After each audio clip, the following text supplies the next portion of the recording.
was that every now and then you were able to tap on the restless and tap on the dream that was never had. And as I started to pull on those threads, I realized how many broken dreams there were around me. One of the things that great leaders do, they surround themselves with human textbooks. What made them great leaders, and how does that translate to leadership today in your view? Some of the things that I've learned that makes for amazing leaders of those times is simple conviction. I would love to see us and women play a leading role in solving more audacious problems.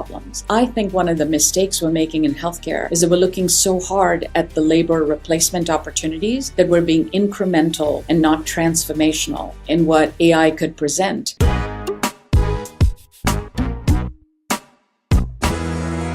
This is Inspiring Women. I'm Lori McGraw, and today I'm speaking with Simmi Singh. And let me just, Simmi, I have to actually read your bio because after your many years in health and care, in advising, in boards, in international relations, in working in the Obama administration, creating, the ACA, all the things you've done. It's like there's more than that. Simmi Singh is an internationally recognized leader and strategic advisor at the intersection, people, technology, and organizational transformation. We're going to be talking about inflection points during some of our conversation today. Her career spans more than 3 decades across management, consulting, entrepreneurship. She built a couple companies along the way, like Cognizant, the C-suite of high-growth technology companies, global talent, and leadership advisory. This is the piece I wanted to read. She is raised in the high Himalayas and across the world. She's fluent in 5 languages. She's studying her 6th language, and she brings a rare global sensibility to everything she does. And if you know Simmi, she knows everybody. Simmi, thank you for being on Inspiring Women. Well, Lori, thank you so much. Humanity is a gift of a lifetime, and I don't know all 8 billion of us, but I wish I did. But I have loved it. There's something about coming down off of the snowy mountains, which I still adore, and discovering humanity, and it's been a great journey.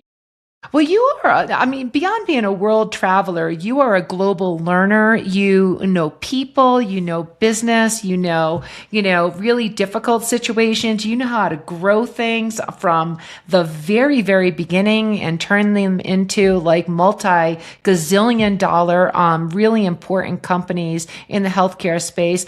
Let's just start almost like in the middle. And so Simmi, just, with this very, very rare, intersection of all of these things that you've done, what is the through line? How did you go from being an executive recruiter for 15 years, placing global leaders, boardrooms? You do, and I'm not kidding, you know everybody. You've built companies, you've done policy. What's the through line?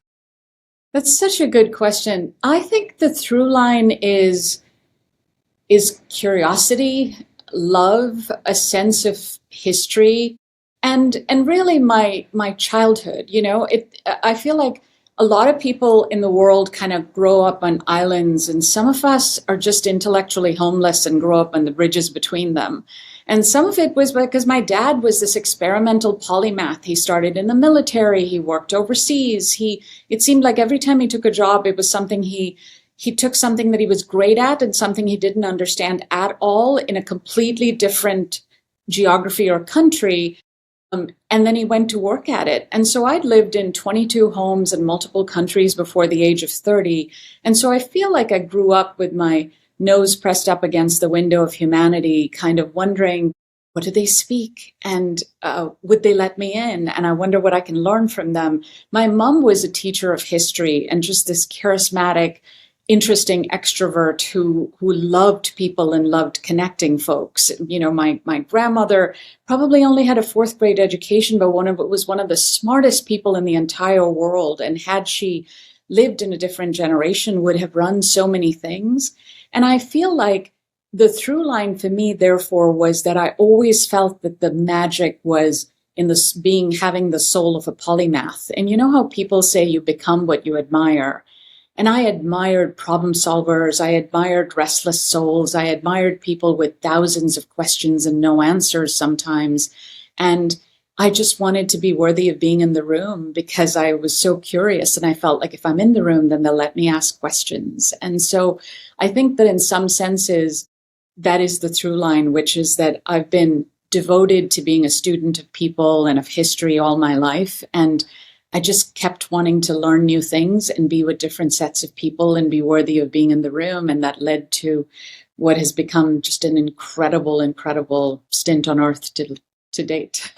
So, but Simmi, if you were a real student, you grew up in a generation like I did, you weren't supposed to be the loudest voice in the room. You weren't supposed to be at the highest chair at the table. You were not supposed to be somebody who spoke up and be listened to. Most curious people, women, of, I would just say my generation or whatever, they take more of the supporting character kinds of roles. And you gravitated to business, to leadership, to sort of like the highest seats of power. And so, like, how did that part happen? Because that was not just curiosity. That's not what you saw around you. And yet that's what you did. I think, Lori, I love the conversations you have on inspiring women. So I think I'm going to give you a more honest and heartfelt answer than I might in a typical corporate setting, because it's kind of important. Because we live at a time when so many doors were opened for so many women, and yet they're beginning to close again in so many ways around the world. And this new generation wonders what the possibilities are. For me, when I grew up and I was little, I was surrounded by a lot of practitioner tradition in telling women that they needed to conform and that we were really instruments of defending our family's honor and doing the right thing and becoming somebody, becoming somebody's wife and somebody's mother. But it was never about individuality. And I was deeply, deeply lucky that my father was a real feminist, actually, in so many ways. He had protected his sisters for having opportunity that they couldn't have. But the thing that I didn't have, which was frightening, was there was no recipe. There was no recipe around me as to how to do it and how to be different. Honestly, growing up in the high Himalaya, being born in 1963, the recipe that I saw was that when you were 18 or 19, your family, not mine necessarily, but almost everyone around me sort of got married in an arranged marriage, probably to somebody who'd immigrated to a more prosperous country. I was terribly afraid of being subordinated to somebody else's vision for what my life was going to be. So my earliest awareness was, how do you get agency? And I didn't know the word agency, but I knew that I was a bit of a rebel. And what I discovered in speaking to the seemingly conformist women who were settled into their lives around me was that every now and then you were able to tap on the restless and tap on the dream that was never had. And as I started to pull on those threads, I realized how many broken dreams there were around me. And I knew that I had to find them. And the people who were allowed to pursue their dreams were men, not women. And so I found I had two brothers and no sisters. I had the periods in my life when the boys are like, boys will be boys, and I got made fun of for wanting to hang around with the boys and not the girls. I had deeply emotional relationships that were gratifying and beautiful with women, but all my intellectual relationships happened to be with guys. And so when it came to high school, and I had been to so many schools in so many different ways, I stubbornly decided I wanted to go to a men's college, because I went to my final years of high school at a very high, something that was probably the equivalent of Barnard or Wellesley, a sort of a high-end place where the most talented women were educated. But inside every physics textbook was a Harlequin romance. And behind all the academic achievement were sort of parties and sort of planning to who you were going to marry and whose accessory you were going to be. And I was like, I'm not doing that.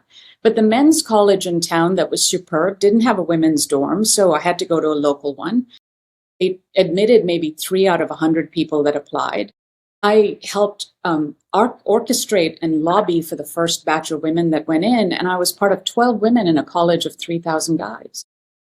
Was my way of blasting the door open. And I have to say, of all the accomplishments I've ever had in my life, and this accomplishment was not just mine, it was really an accomplishment of the college. The one that I'm most proud of, not for me, but for all the people that came after me, is that I was the first female valedictorian of that place in 100 years. And I was that because they carried me, because my male professors, because the head of the math department, Father Raskina, because of all the wonderful colleagues and men who wanted as much to celebrate my success, in addition to the ones who thought that I was the worst plague that ever hit the place. And so Yeah. I kind of, that was my litmus test, is that how do you stand out in a room where half the people love you and the other half wants to kill you? But I Well, was okay. driven to So it. I have to go Yeah, back a little bit, Simi. So first sure. of all, physics. I did teach physics for a couple of years in an all-male boys Catholic high school. Oh my God, And amazing. nobody has ever said that there's a Harlequin romance in the middle of a physics books ever. So I want to like capture that.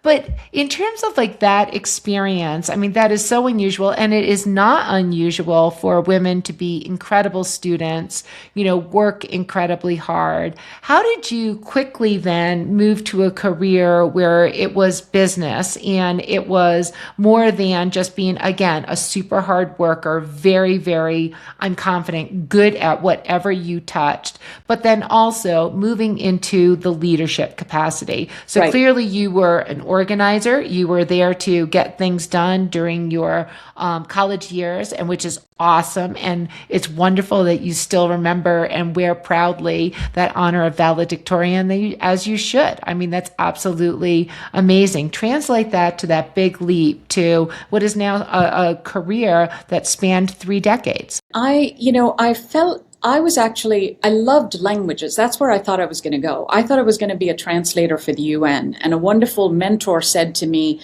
because my mother speaks like 10 languages, she's so good at it. I'm not Wow. half as good, but I figured I'd figure out enough of them to be able to make a career with it. And I had a wonderful mentor who said to me, "Are you sure you want to translate the voices of others? I think you have a voice of your own that you're going to learn to love and nurture." And I said, "But I don't know anything. All I have," and he said, "I've known you for a long time. You have 1,000 questions and no answers, but they make a profession for that," right? He said, "They make a profession for a kid like you, and it's called management consulting." And I said, "Well, what do I have to do to get into it?" And he said, "Go get an MBA." And Yep. my dad was an industrial era CEO who loved the America of the 70s. Cleveland was the center, and that's where I ended up. But it's really the career and the leadership and all of that came in part because I'm a firm believer that you do become what you admire, and you have to be very careful and selective. And when I looked up and I found leaders who intimidated me and who I found exhilarating, I wanted to decode what they were and who they were and how they did it. And I think that it was curiosity and channeling fear. One of the best pieces of advice I got early on is everything is fuel. And I have used my fear for fuel all my life. If I'm terrified of being in the room, then that's what I go in and do. Sometimes you get kicked. Most of the time you get encouraged. I remember being at EY and actually being held back for promotion one year because people said, "You're very cerebral, your spreadsheets are perfect, you're this great academic kid, you should go back and get a PhD, probably in academia, but I don't think you'll ever have the people skills to be in this trade." And so I sit back and I think, why did I become really, really good at actually being a rainmaker? Because I sucked at it. Why did I end up in the people business? My first couple of businesses failed because I made poor people decisions. And back to the valedictorian thing, you know what that was not preparedness for? It was not preparedness for failing. I sucked at failing. I did not know how to do it. I was humiliated. I thought I brought shame on my ancestors. I sulked and pitied myself in a room. So I say that to say, when you trip and fall, it's fuel for something. And I think there's nothing more American than being able to learn resilience on the basis of failure. We love everything here is possible. Even in the darkest of days, the beautiful thing about our culture and our country is this is where people come to do unlikely things. This is where the Germans come to be comedians, even though people laugh at the idea of Germans being comedians, right? It's what you do. And so I think that leaning into failure and leaning into learning and leaning into possibility was it. And But as, most people don't. But most people don't, Simi. And because so it's maybe humiliating, right? In the it moment. is humiliating and it's hard. And, but we were reconnecting, weeks back, and you were telling me a story of how you built Cognizant from, early days of nothingness to hundreds of millions of dollars of a very, very prominent business. And you were telling me how you didn't know anything about sales, and you were not what people would think of in terms of what would make for somebody who could could really build a business which is largely about growth and sales, but you found a way to do it that was your way. So I'm curious, because you also, you know people so well, why, like, what is it about you beyond curiosity that made you take that leap? Because it is fear, it is difficult, and the fear of failure is oftentimes the main reason that people don't take that jump. It's much easier to be safe. To be honest, Cognizant is an amazing, amazing company. They were $200 million of incredibly successful when I joined. D'Souza and Kumar Mahadeva and all the guys had built an incredible company. It was the health vertical that was still very tiny. It was sort of 10 to $15 million. I knew that they'd taken a bet on me. I had less experience. I was, younger by a good decade and a half from any GM they would have hired. It was my first stretch role in growing a business. And it was a tiny fledgling business in a company that excelled in other verticals already. So I also knew that I was being tested in that role. And in fact, but the first thing I did, which you always have to do, first of all, I think it's hiring and surrounding yourself with the best mentors. Every single one of my salespeople really knew the business. They made more money than I did, and I made sure that they did. I advocated for, those kind of compensation models. The other thing is to adopt the people that can be your opposition. So, when I went into Cognizant, there were 3 legendary regional leaders who've gone on to legendary careers of their own. And I was the first person who was asked to run a vertical. And so I was supposed to, with a little small sales team, actually, in effect, compete and create an industry model that was against regional models. Yet every resource and all the learning and all of the skills that I needed to access to do what I did sat in the regions. And so I went in, and the first thing I did when I had no power was to give away the power that I did have. I said, you know what? I'm going to shadow P&L, and all of the resources that you were supposed to give to me, they can still sit in the regions. And I just went to the regional heads and said, let me work for you. Let me build this part of your P&L. But I took dotted lines when I could have had a small bit of authority. Did you think about that as giving away power? Yes. Because I can think about those things today. 10, 15, years ago, I didn't think about it in the same way. And that is a strategy, an excellent strategy for building, coalitions of relationships, people who want to help you succeed at what you're doing, because some people call it being humble, but it's strategic when you actually are able to get people to want to help you succeed at something that's hard. It's strategic survival. And this goes back to the fact that if you take challenges early and people take bets on you early, because I might have been like 39 or 40 years old, but I'd already been the chair of the board of the Center for Health Information Management, which we merged into HIMSS. I remember being on that board as a 34-year-old because a bunch of CEOs had taken me under their wing, realized that I had a deep passion for medical errors and healthcare, and I ended up in this stretch role. I knew that in order to be successful in the stretch role, I needed to surround myself with other mentors. Who did I recruit? Judy Faulkner at the time. She had barely started Epic. Not too many people knew who Judy was. Ivo Nelson, who became a legend. So many of the others, Lee Shapiro, who mentored me so much in those days. These guys were already running big companies. And so I think from the very beginning, my father brought home people that taught him things. My mother was a natural teacher, and I tended to adopt teachers. So I'm now 62. From the age of probably 45, I decided that I would have 2 mentors under the age of 30. And I've continued to do that. I currently have a 19-year-old mentor who's teaching me an enormous number of things. So hiring my mentors has been an ethos from the very beginning, because I believe that if you're the smartest person in the room, get out of the room and find exactly. It's how boring is that? That is so true. I mean, I often say when I'm just look, I am always going to have an idea about a thing. I don't have to know anything about the thing. And if my idea is the best idea, then what a terrible, we don't have the right talent around the table. I mean, that's just always the case.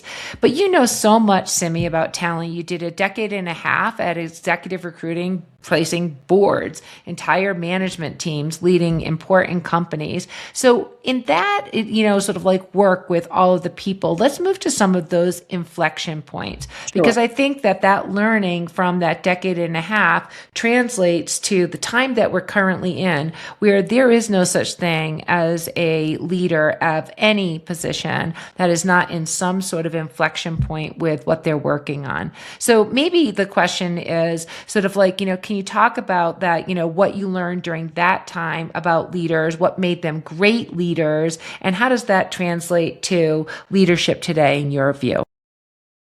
Absolutely. I mean, so many things, but I think some of what I've learned about, going into situations at inflection points is it's fantastic when all the bricks are a mess of rubble on the ground and when everything is sort of going wrong, in the sense that you have a unique fluidity in the situation around you, that you have an ability to really architect a completely different future. But I do think at inflection points, some of the things that I've learned that makes for amazing leaders at those times is simple conviction. You have to it's conviction, it's orthogonal thinking.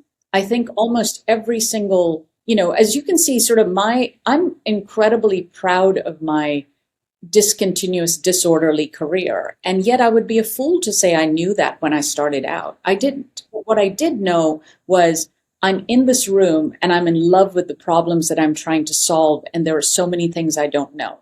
So I do believe that one of the things that great leaders do, they surround themselves with human textbooks. Yep. They surround themselves with situations that teach them things, even if they wrestle really hard with those situations.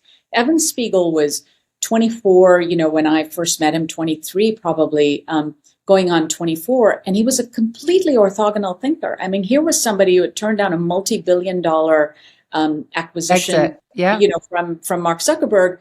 But the first conversation we had was in recruiting the legendary Imran Khan, who we had not, to actually even before that to his general counsel. But as we were building his team, when I said to Evan, what are you really looking for in a chief strategy officer? And he was so astonishing. He said, don't get me someone that's too American.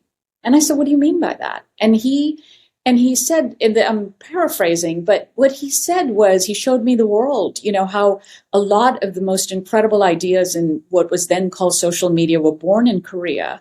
They were scaled in South Korea. They were scaled in China, and then they were emulated in the US. How companies like Tencent had built monetary models 10 years ahead of us.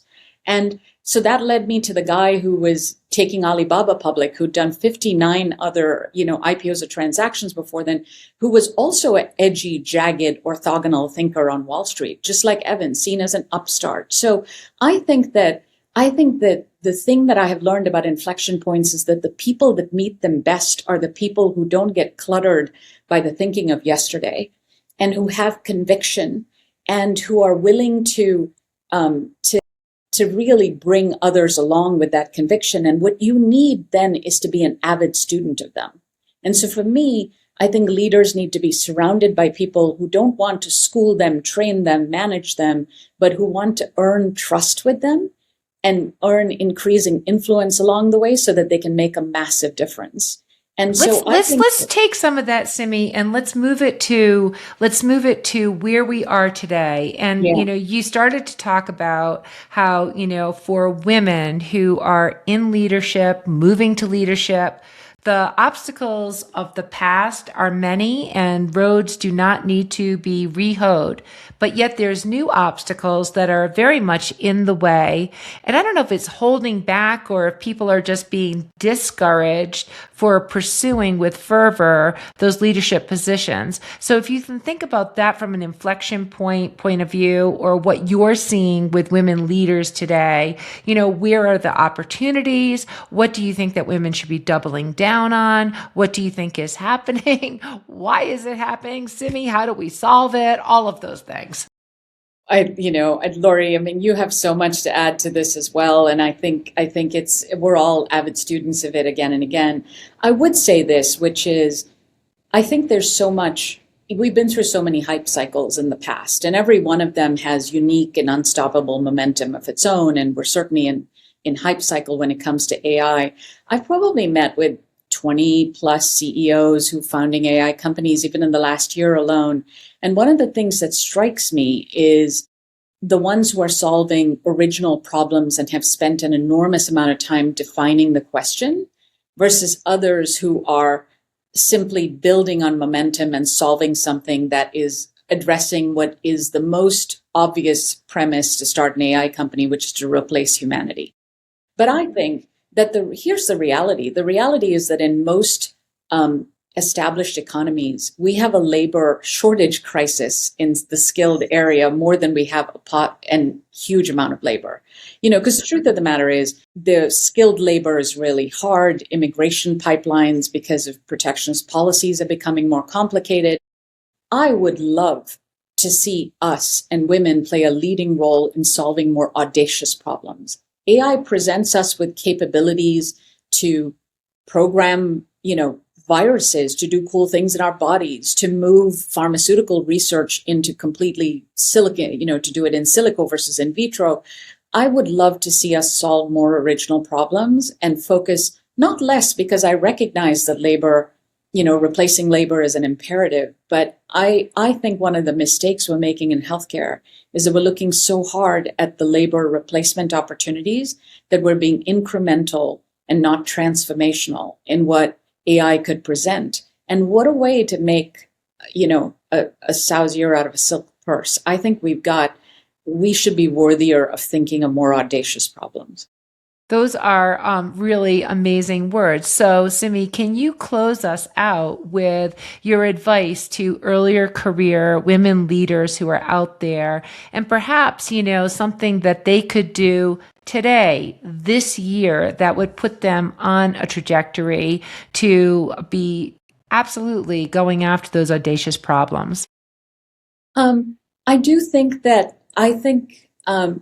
mentorship and sponsorship, Lori, and the difference between it, but find sponsors, not just mentors, and then be worthy of them. I've been so lucky to have sponsors, and I'm incredibly proud of having been a sponsor, but being a sponsor sometimes is an enormous risk. And I didn't know that there were enough of them. I certainly probably didn't have enough of them, to be honest. I had good mentors, but rarely, early in my career, probably more rather than later.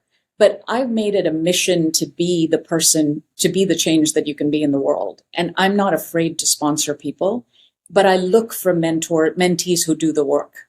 So I would say be a mentee who does the work. Take every sliver of sponsorship you're given and prove yourself to be worthy of it, and become an amazing sponsor. You'll learn an enormous amount in doing that. So some of it is the network effect. The second thing is, if you're not, be honest with yourself and be self-aware. Self-awareness is really important, right? Because, I forget, but this, I think that Rumi was the one who said, yesterday I was smart and I wanted to change the world, and today I'm wise and I'm working on changing myself. And I think that we all know what the list of things is that we can work on, and sometimes we don't work on it as steadfastly as we should. The network effect is important. Ask for favors. It's hard, but I think we promote so much about asking for favors and not enough about returning the favor. I always believe that you have to make your friends long before you need them, and you have to keep them long after you need them.